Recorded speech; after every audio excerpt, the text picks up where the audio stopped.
থাকা সত্ত্বেও কেন পুলিশ বিজিবির সেই সকল হায়নারা আমাদের ছাত্রদের বুকের উপর গুলি চালিয়েছিল তাদেরকে কেন গ্রেফতার করা হচ্ছে না?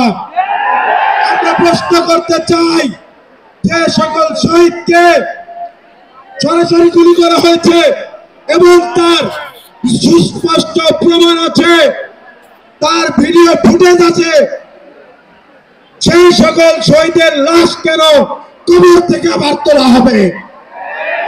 সংগ্রামী ভাই এবং বন্ধুগণ, আমাদের এই বিপ্লব শুধু ছাত্রদের বিপ্লব ছিল না, এটি বাংলাদেশের সর্বস্তরের মানুষের বিপ্লব।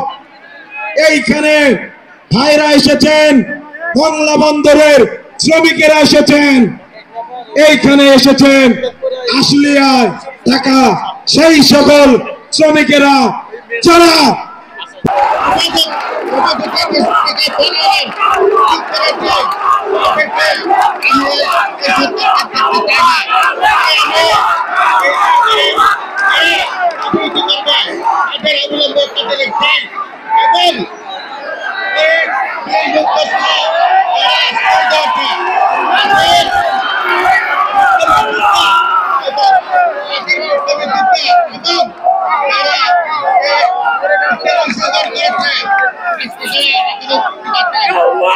সংশোধন করেছে, তারা ছাড়া তারা আহত হয়েছে, সবাইকে আমি একটি দাবি জানাবো, পৃথিবীর যুদ্ধ হিসেবে স্বীকৃতি দেওয়ার জন্য।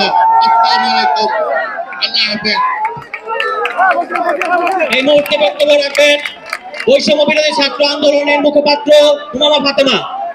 আমাদের সাথে এসে যে এই যে আমাদের